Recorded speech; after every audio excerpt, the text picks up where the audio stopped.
බණ්ඩාර මහත්තයෝ. ආ. තේල ඇස්ති. හොඳයි. කොහෙද ඊරෑ ගියේ? ඊරෑ ජාම වෙනකම් මං ඇහැරගෙනයි හිටියේ.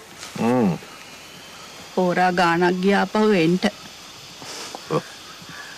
බණ්ඩාර මහත්තයා දැන් ටික දවසක ඉඳලා ඔය වගේ ගමන් බිමන් යනවා මට නොකිය.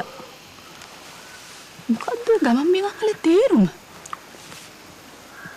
මට නොකියන මොකක් හරි රහසක් තියෙනවා මෙතන. රහසක්? අනිකට විකාරද? මම මේ ටිකක් එලිපහලියට ගියා හුලම් වදින්න කියලා. එලිපහලියට ගියා? හුලම් වදින්න?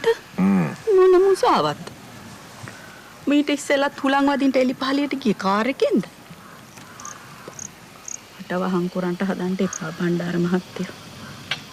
අනිකේ මොනවා කියනවද කියලා මට නම් තේරෙන්නේ නැහැ. මට මගේ පාඩුව ඉන්න දෙන්න මැනිකේ. තේරුණාද? මට හිතන දේ මම ඕන වෙලාවක කරනවා. ඒ කරන දේ කාගෙන්වත් අවසර ගන්නවත් කරපු දේ කාටවත් කියන්නවත් මට උමනාවක් නැහැ. ඇයි දෙයියනේ මම මේ ගෙදර වහලියක් නෙවෙයිනේ. තමුන්නාසි කියන කරන දේවල් දැනගන්න මටත් අයිතියක් තියෙනවා. අයිතිය? තමුන් පනම්පිටිය වලව්වේ කෙනෙක් වුණාට දැන් ඉන්නේ මගේ ගෙදර. මේ යද්දේ ගෙදර ඇත්තු කාටවත් කොන්ද නමලවත් ඔළුව පාත් කරලවත් නැහැ. තේරුණාද? යද්දේ ගෙදර ඇත්තෙක් කාට හරි කිව්වොත් එතනින් හැට වචනයක් නැහැ. අන්න ඒක මැනිකේ මතක තියාගත්තොත් හොඳයි.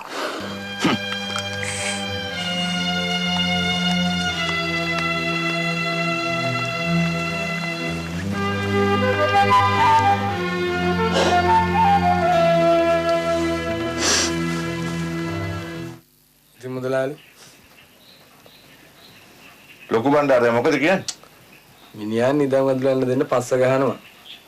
මං කිව්වා මිනිහාට කරන දේ ඉක්මනින් කරමු කියලා. ඉතින් මිනිහා ඒකට එකඟද? එකඟදත් කියලා අහනවා. මේ කපුරු වැඩකට අත ගැහුවත් ආයි දහන දෙයක් තියනවාද? වැඩේ කිරි ගහට යන්න වගේ හරි. හැබැයි මිනිහාට ගුලියක් මිනිහා වස්තු තණ්හාවෙන් වියරු ඇටිලා. හැබැයි අදිභාග්‍යාර නායක හමුදුරන්ගෙන් නිදන් වදුල ගන්න කරන් ලේසියක් වෙන්නේ නැහැ. උන්වහන්සේ ඒක රකින්නේ නායක මැනිකක් රකින්නවා වගේනේ.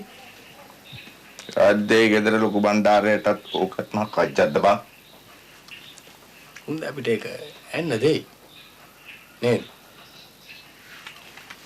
කපුරු යද්දේ ගෙදර ලොකු බණ්ඩාරයා නිදන් වදුල නොගත්තොත් ඒක උඹ ගන්නවා. ඒ විතරක් නෙමෙයි. හීරස්සගල කන්දේ නිදානෙත් කොහොම හරි අපි ගන්නවා. මුදලාලි ඇයි මේ හදිස්සි මේ කපුරු ගුරුන්නාසට කරන්න බැරි දෙයක් මේ සක්වලේ තියෙනවද? ඈ ඒත් අපි මේ වැඩේට ලොකු බණ්ඩාරගේ අනුදැනුම පිටම කෙරෙන්න ඕනේ මුදලාලි.